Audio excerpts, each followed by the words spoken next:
when I was asked to write about living epistles, I wanted to not only come at it from like a metaphoric kind of perspective, but I wanted to come from a spiritual perspective as well. Because I feel like when we are adjusting our lives to understand how we are communicating to the world, it can be in so many different ways, right? It can be feel like poetry, it could feel like a letter, it could be rap, it could be subtitles. It just depends on, it could be your body language, it could be how you carry yourself on the outward, like the aesthetics of it all, right? But I wanted us to understand that at the end of the day, it's about our heart, what we're trying to do to make us better people as we move forward.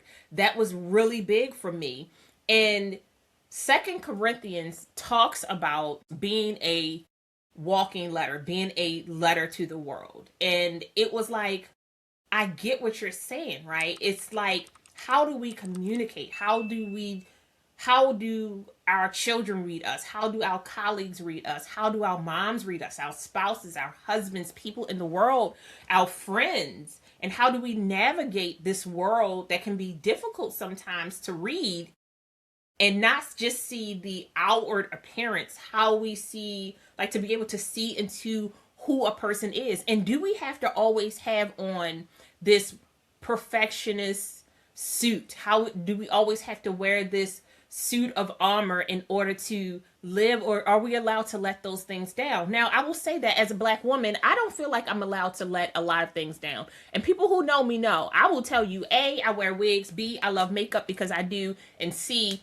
I giggle when older women tell me I look pretty. And I'm married. Okay, married to a man that I love to death, but I don't want a man to compliment me, particularly just because that's just not how I was raised. I was raised to respect the word of women, and I was also raised not for the validation of men, but for the connection of friendship, right? So if a friend says, hey, you look nice today, that is so cool to me, but I do not do aesthetics to make sure that men are happy. And that part of my personality, which usually is read, is, oh, she's stuck up, right? She thinks she all that. Why do you have to act like that? Smile, sweetheart.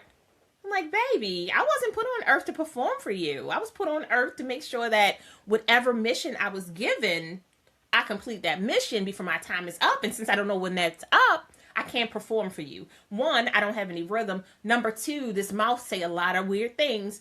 And three, I just feel like God put me here for a greater purpose than just to look aesthetically appealing to somebody that I'm not going to talk to in the next 5 minutes, right? That can make people uncomfortable. And so realizing that as you're moving through this world and you're maneuvering what it looks like to be you in corporate spaces, what it looks like to be you in entrepreneurial spaces, what it looks like to be you in your spiritual spaces, what it looks like to be you on a daily basis, it all changes. But your transitions that you go through, right? Those detours that we try to ignore, those things that we don't want to talk about because we feel like it makes us look less than, those are the things that people pay attention to. Those are the things that when you can get up after falling on your face, we fall down, baby. Sometimes you fall down and you're laying on the ground for so long that you roll over and you look up and all you feel is rain, right? It's just like, it feels like you can't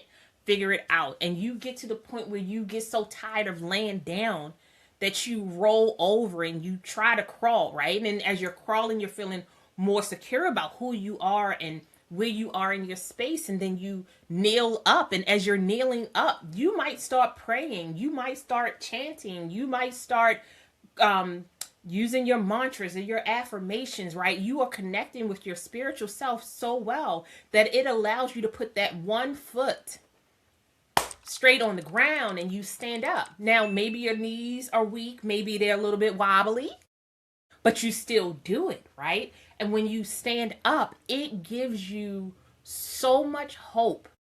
You start trying to figure out, okay, what does this new version of me look like? What does this honest version of me look like? What does this unpolished version of me look like?